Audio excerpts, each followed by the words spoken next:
일제강점기 민족 지도자 김구 선생은 동학도였습니다. 동학을 통하여 해방을 경험하고 나라를 세우기를 원했더랬습니다.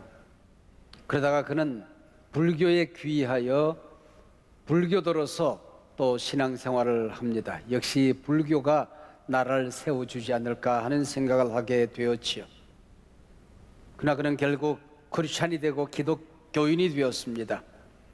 그리고 해방 후 그는 그렇게 말했습니다.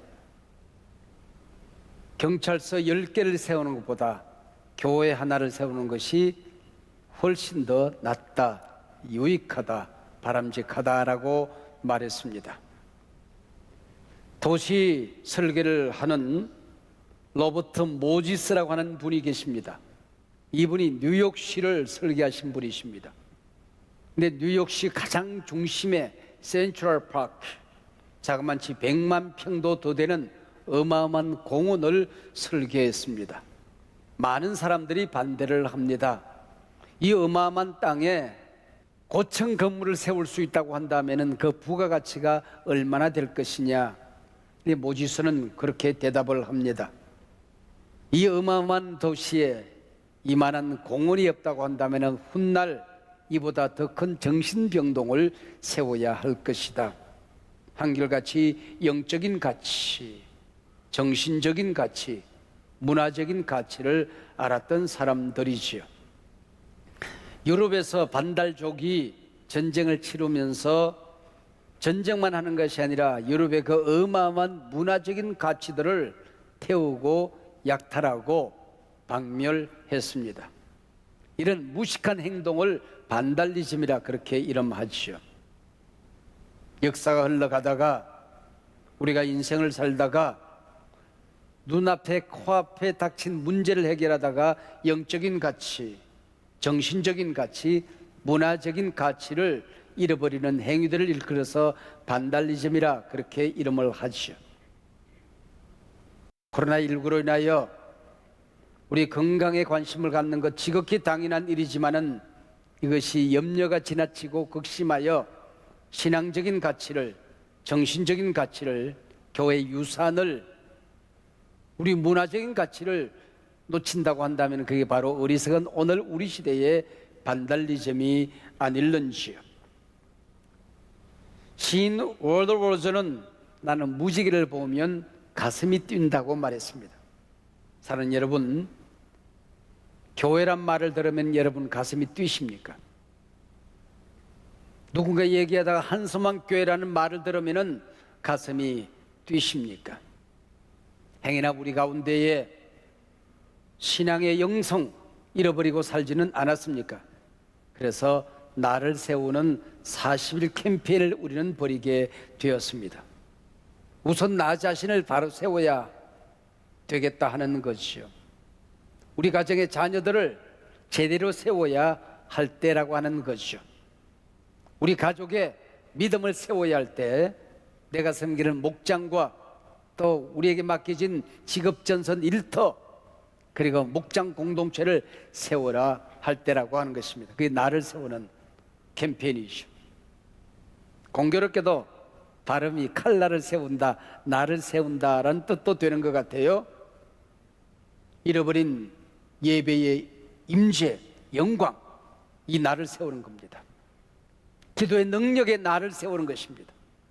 믿음 영성의 나를 세우는 것입니다. 바로 이것이 나를 세우는 40일 캠페인입니다. 창세기 6장 14절 오늘 본문 시간 말씀에 보면 하나님께서 푹 재미있게 말씀을 하셨어요. 노아를 향하여 너를 위하여 방주를 지어라 그렇게 말씀했어요. 구원 방주를 짓는다면은 세상 사람들을 살리기 위해서 방주를 지어라 그래야 되잖아요. 근데 노아를 향하여 하나님 말씀하셨습니다. 너를 위하여, 너희 가족을 위하여. 하나님이 세상을 이처럼 사랑하셨습니다. 그러나 세상 모든 사람을 구원하는 것은 아닙니다. 저를 믿는 사람들을 구원합니다. 주 예수를 믿어라. 그럼 너와 내 집이 구원을 얻으리라. 예수 믿으면 너와 내 집이 구원을 받는다고 말씀했습니다. 먼저 나 자신을 세워야 되겠다, 그 얘기시죠. 라멕이라는 아버지가 아들을 하나 낳았습니다. 그리고 그 이름을 노아라고 짓습니다. 노아라는 이름의 뜻은 안위라고 하는 뜻이라고 창세기 5장은 밝혀줍니다. 위로입니다. 신약의 샬롬, 평강이지요. 어떻게 이 위기 시대에 희망 없는 땅에 희망을 만들어가는 아들이 될까? 모든 세상이 멸망하는 이 땅에 어떻게 안위가 될 수 있을까? 창세기 6장의 문이 열려지면 그렇게 되었습니다. 그러나 모든 사람들이 멸망하는 그때에 그러나 노아는 여호와께 은혜를 입었다라 그렇게 되어져 있습니다. 신구약 성경에 은혜란 말이 얼마나 중요합니까? 여기에 처음 은혜란 말이 등장하는 것이죠. 어떻게 세상을 살릴 수 있는가? 어떻게 나 자신이 설 수 있는가? 내가 어떻게 우리 가족을 세울 수 있는가?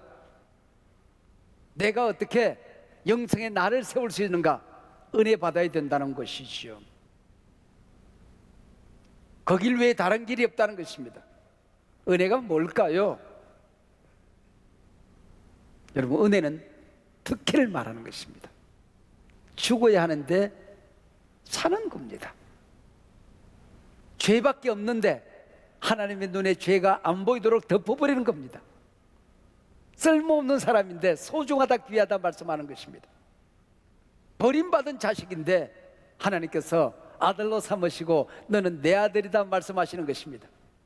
그리고 너를 통하여 나는 세상을 살릴 거야. 희망이 없는 땅에 희망을 만들 거야. 깜깜한 세상에 빛이 되도록 할 거야. 너를 세워서 세상을 세울 거야. 이게 바로 은혜지요. 은혜는 특혜를 말하는 것입니다. 노아 방주에 정결한 비둘기만 들어간 것이 아닙니다. 성경에 부정하다고 말하는 짐승들도 들어갔습니다. 들어가면 살았습니다. 이게 바로 방주라고 하는 것이죠. 어떻게 세상을 살릴 수 있을까요? 어떻게 우리 자식들을 세울 수 있을까요? 오늘 본문은 우리에게 분명히 말합니다. 방주에 들어가라. 온 세상이 물로 멸망되던 그때에 구원의 배가 여러 척이 있었던 게 아닙니다. 방주는 하나밖에 없습니다. 그 큰 배에 들어가는 문도 하나밖에 없습니다. 예수님께서 방주가 되시는 것이고 예수님께서 말씀하셨습니다. 나는 문이다. 나를 통하여 들어와야 하나님 나라 들어가고 구원받는다. 우리 하나님이 말씀하셨던 것이죠. 방주 밖에 있었던 어떤 사람도 살아나지 못했습니다. 보잘것없는 벌레 한 마리는 물론 땅의 왕자 호랑이, 사자도 방주에 들어가지 못하면 허우적거리다가 물속에 빠졌습니다. 심지어는 하늘을 나르는 모든 새들도 150일 동안 아무것도 먹지 못하고 하늘을 날 수 있는 새는 없었습니다. 독수리도 다 익사하고 말았습니다. 구원의 길은 하나입니다. 예수 안에 들어오는 것입니다.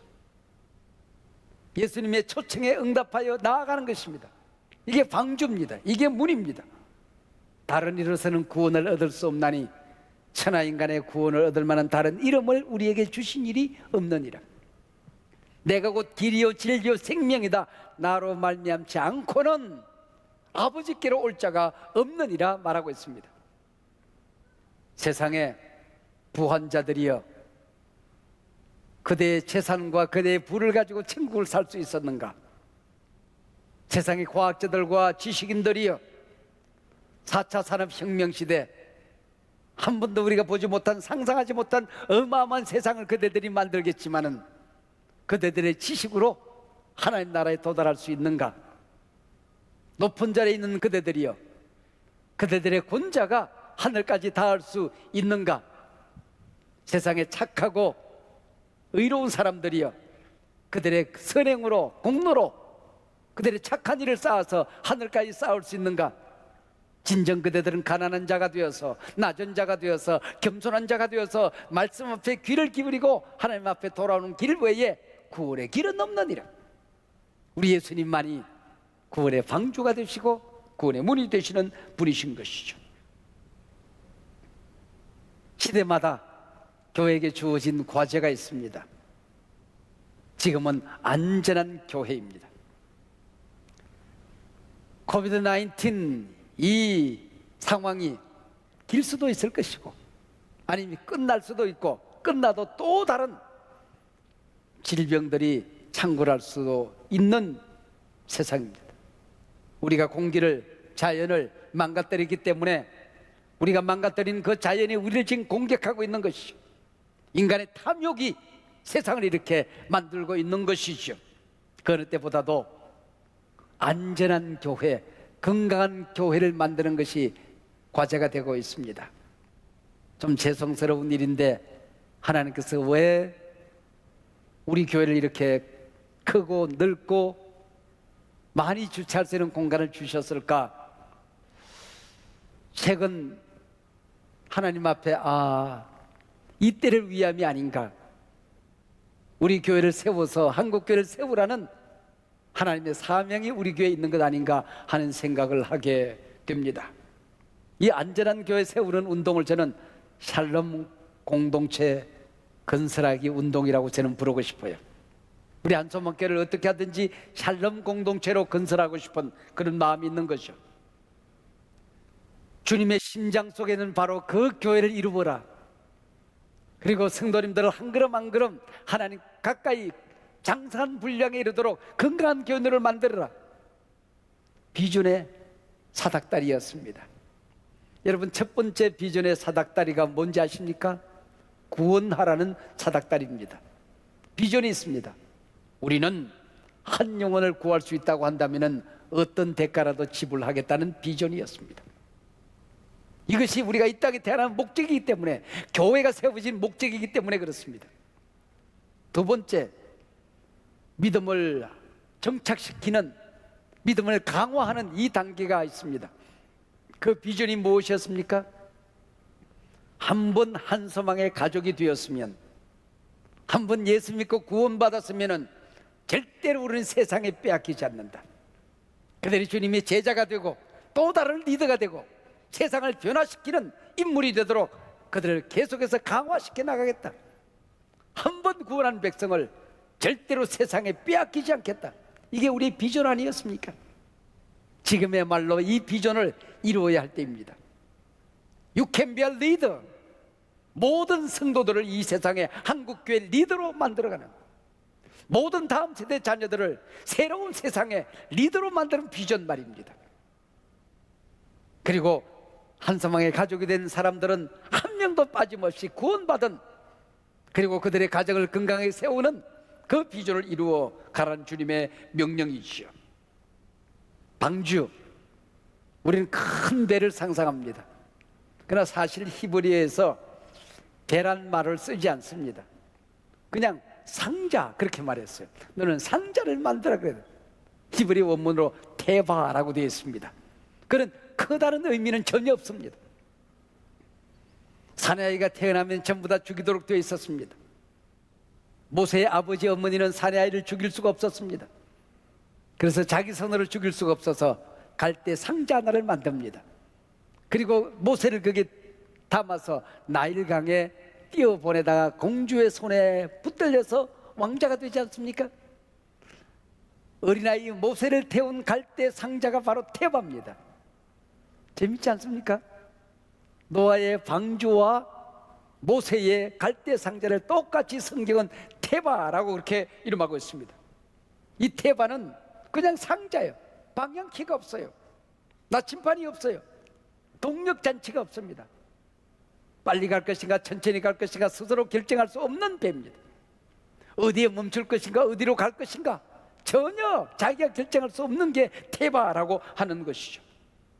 방주를 디자인하신 분은 하나님이십니다. 방주를 운행하시는 분은 하나님이십니다. 멈추게 하실 분도 하나님이십니다. 문을 닫으시는 분도 하나님이십니다. 닫으면 열 자가 없습니다. 문을 여시는 분도 하나님이십니다. 문을 열면 닫을 자가 없는 것입니다. 이게 바로 테바라고 하는 것이죠. 교회를 디자인하신 분은 우리 예수님이십니다. 주님께서 피 흘려 교회를 세우신 것입니다. 그래서 교회 안에 들어오는 모든 자를 우리 주님이 구원하시는 것이죠. 주님이 피 흘려 세운 공동체입니다. 무엇보다도 소중하게 우리가 지켜야 되는 게 믿음이요, 우리 교회라고 하는 것입니다. 우리 장로교 개혁교회 신학의 창시자인 요한 깔뱅 선생은 그렇게 말했습니다. 하나님을 아버지로 섬기는 사람은 교회를 어머니로 섬겨야 합니다. 어머니를 통하여 아이가 태어납니다. 어머니의 젖을 먹고 아이가 자랍니다.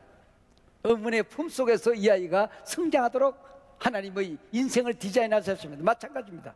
교회를 통하여 거듭납니다. 교회에서 하나님의 말씀을 먹고 아이가 성장하는 것입니다.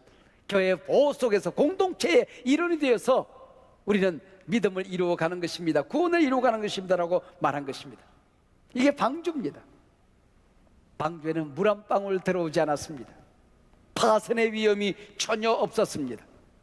너는 코페르 나무로 방주를 만들고 역청을 안팎에 발라서 물이 들어오지 않도록 해라. 여러분, 코페르 나무는 잣나무과의 일종입니다. 코페르입니다. 그 다음에 역청 카파르입니다. 히브리어에 언어 유의가 있죠. 너는 코페르 나무로 방주를 만들어서 카페르를 발라라. 이 카페르가 뭔지 아세요? 우리가 구원받는다, 속죄라는 말과 똑같은 말입니다. 역청이란 말이 바로 덮는다, 카파르입니다. 카파르, 덮는다는 것이 우리의 죄를 덮는 겁니다. 저주를 덮는 겁니다. 죽음을 덮어서 저주는 사라지고 죽음은 사라지고 지옥은 덮여지고 천국의 문이 열리는 게 카파르라고 하는 것이죠. 이게 방주라고 하는 겁니다. 뭘 얘기하는 것일까요? 복음 안에는 구멍이 없습니다. 내가 너희를 구원했다, 내 손에서 너희를 빼앗을 자가 없으리라. 우리가 한번 예수를 그리스도로 영접했으면, 하나님을 아버지로 모셨으면, 여러분, 복음 안에 구멍은 없습니다. 빈틈은 없습니다. 내가 너희를 구원했다, 내 손에서 너희를 빼앗을 자가 없으리라. 할렐루야. 믿으시길 바랍니다. 이게 방주요, 교회요, 우리의 믿음이라고 하는 것이요, 이걸 지켜야 된다고 하는 겁니다. 이 방주는 하나님이 명령하신 모든 짐승들이, 노아의 모든 가족이 타고 넉넉히 남음이 있을 만큼 큰 배였습니다. 너희는 마음에 근심하지 말라. 하나님을 믿으니 또 나를 믿으라. 내 아버지 집에는 거할 곳이 많도다 그랬습니다. 아버지 집에 거할 곳이 많습니다. 예수를 믿는 모든 자는 한 명도 버림받지 않습니다. 방주에 탄 모든 사람들은 한 명도 버림받지 않습니다. 이게 구원 공동체라고 하는 것이시요. 그래서 우리 가족, 너희 가족은 함께 구원 공동체로 일어서라, 방주에 들어가라 말씀하고 있는 것입니다. 방주에 창문도 하나였습니다. 제일 위에 창문이 하나 있어서 그 창문을 통하여 공기가 들어옵니다. 바람이 들어옵니다.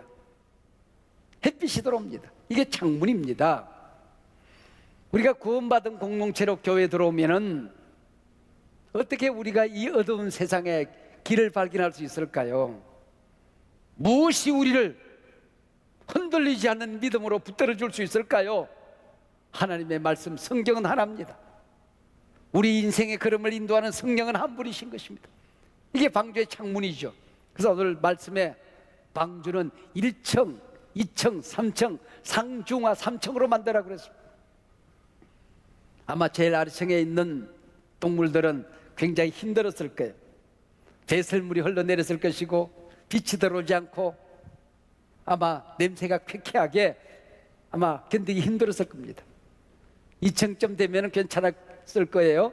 아래층에 있는 사람 보면 위로를 받았을 것이고 또 2층을 보면서 꿈을 꾸었겠죠. 노아의 가족은 아마 3층에서 지내지 않았을까 상상을 해보는 것입니다. 그러나 다 1층이든 2층이든 3층이든 방주에 있는 모든 짐승들, 사람은 구원받았습니다. 우리가 예수 안에 있으면 구원받습니다. 그러나 우리의 믿음 생활이, 우리의 신앙의 행태가 저 1층 바닥을 헤매고 살아서는 안 되지 않겠습니까? 조금 믿음 생활이 더해져서 2층에서 이 정도면 그래도 괜찮지 않나, 옛날 날 생각하면은 하나님의 뜻은 거기에 있다는 것입니다. 그곳은 빛과 사랑이 언제나 넘치옵니다.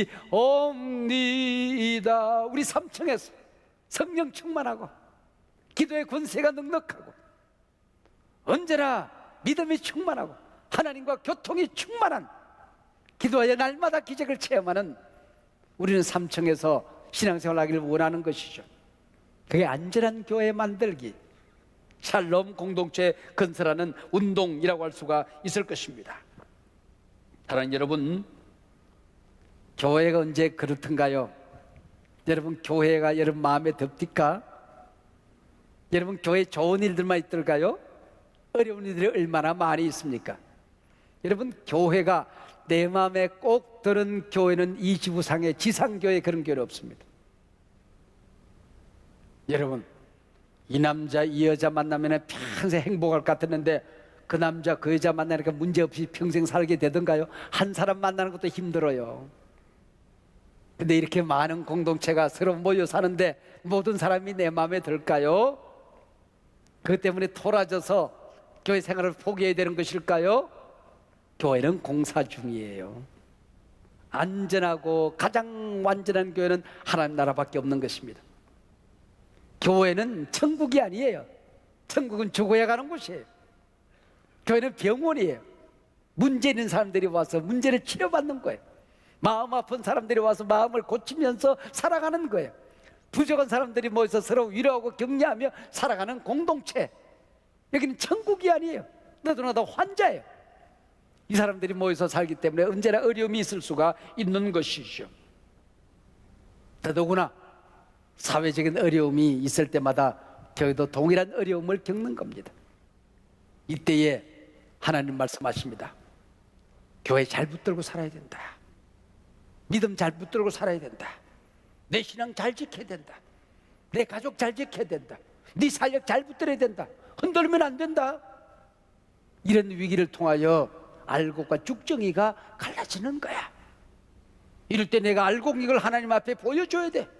내 신앙이 진짜인 걸 보여줘야 돼. 리얼 크리스천, 진정한 주님의 제자인 걸 보여줘야 되는 거야. 그렇게 말하고 있는 겁니다. 여러분, 우리 주님께서 노아 홍수 오늘 제가 설교한 이 본문을 가지고 설교를 하신 적이 있으십니다. 그러면서 뭐라고 말씀한지 아십니까?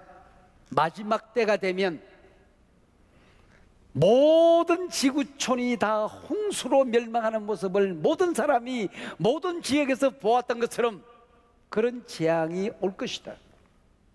그러면은 너희들이 깨어 있어야 된다. 경성해야 된다. 정신 차려야 된다. 우리 주님이 말씀하셨어요. 여러분, 에덴 동산 이후 지구촌은 언제나 위기가 있었습니다.